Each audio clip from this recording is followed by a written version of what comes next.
हा रस्ता पाहताय ना बालमित्रांनो, आता एक गंमत होणार आहे बर का. या रस्त्यावरून येणार आहे एक विज्ञानाची फिरती प्रयोगशाळा. खरंच तुम्ही तुमच्या अभ्यासातले विज्ञानाचे प्रयोग करून बघायला शाळेतल्या प्रयोगशाळेत जाता की नाही, तशीच एक प्रयोगशाळा आता या रस्त्यावरून येणार आहे. ती पहा, आलीच आपली फिरती प्रयोगशाळा. अहो शुकशुक ड्रायव्हर, जरा कडेला थांबवता का? आमच्या बालमित्रांना बघायची आहे हो ही फिरती प्रयोगशाळा. कसं आहे ना की तुमच्या शाळेत कदाचित प्रयोगशाळेची सोय असेल, प्रयोगांना लागणारं सगळं सामान त्यामध्ये असेल, पण खेड्यापाड्यातल्या सगळ्या शाळात या सोयी नसतात.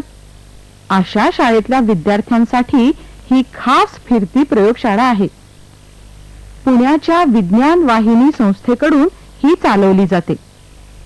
गावाकडच्या शालेय विद्यार्थ्यांना वैज्ञानिक उपकरणं स्वतः हाताळून प्रयोग करून बघता यावेत, हा या उपक्रमाचा मुख्य हेतू आहे बर का. एका प्रयोगशाळेत जे काही लागतं ना, ते सगळं या बसमध्ये आहे. बघा की, या खोक्यांमध्ये वेगवेगळ्या प्रयोगांसाठी लागणारं सगळं सामान ठेवलं आहे.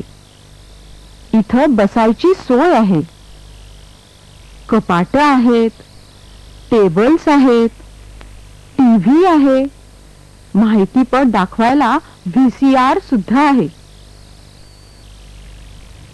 अशी ही सर्व सोयी असलेली फिरती प्रयोगशाळा आणि तिचे कार्यकर्ते ग्रामीण भागातल्या शाळात जाऊन तिथल्या विद्यार्थ्यात विज्ञानाबद्दल गोडी वाढेल या हेतूनं काम करतात.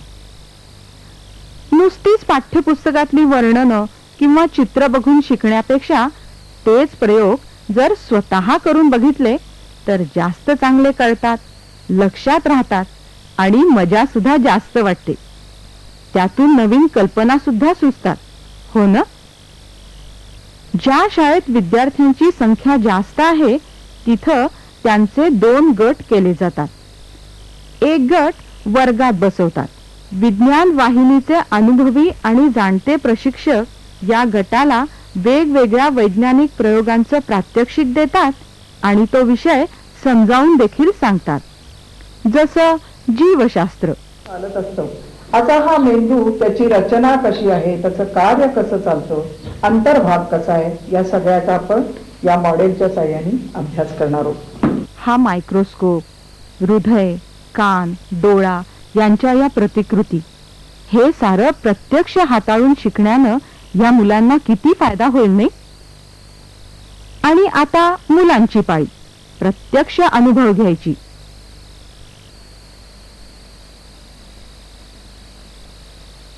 भौतिकशास्त्राचं सुद्धा तसंच.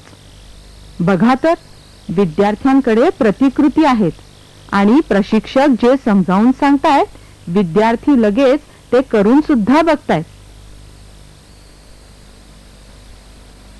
विज्ञानाचा आपल्या रोजच्या आयुष्यात कसा उपयोग होतो ते सुद्धा हे प्रशिक्षक आवर्जून सांगतात. अंधश्रद्धा दूर होण्यासाठी याचा खूप फायदा होतो.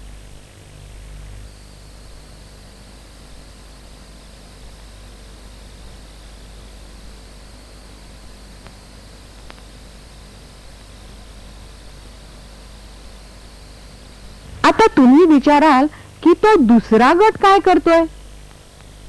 हा पहा तो गट फिरत्या प्रयोगशाळेत बसून विज्ञानावरचे वेगवेगळे माहितीपट पाहतोय.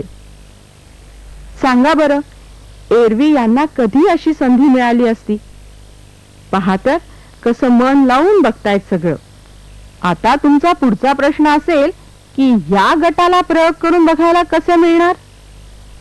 तर हे असे, शाळेच्या पटांगणात 12-15 टेबल्स लावतात. प्रत्येक टेबलावर प्रयोगाचं एक सूत्र आणि त्याला लागणारी सगळी सामग्री मांडलेली असते. आणि ज्या गटातल्या मुलांना वर्गात हे प्रयोग शिकवले गेले होते ना, तीच मुलं आता बाकी मुलांना ते प्रयोग करून आणि समजावून सांगतात.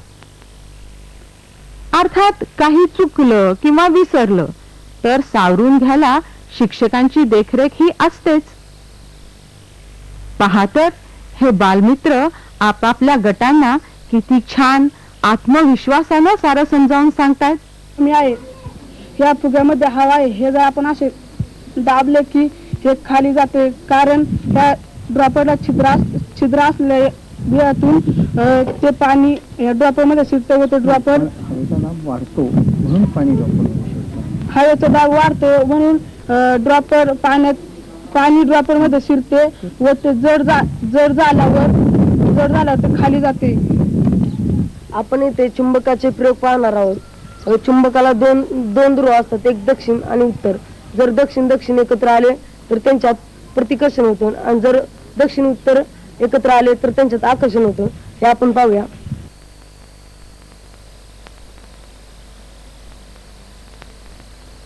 तरंग गतीची दोन प्रकार पडतात, एक अवतरंग व एक अनुतरंग.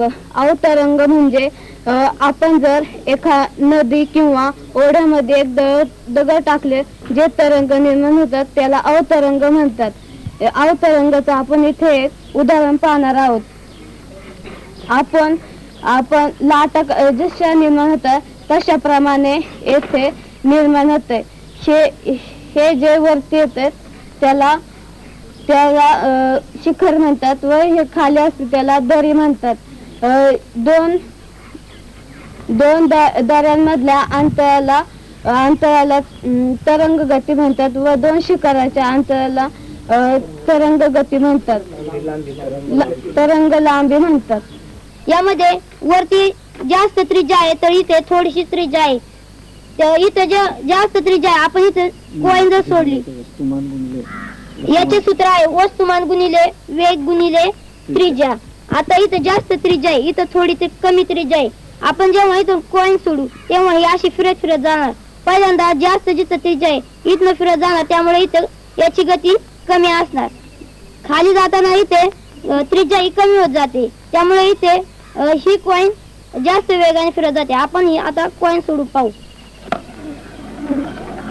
इथनं जाताना थोडी स्लो जाते आणि खाली जाताना फास्ट जाते.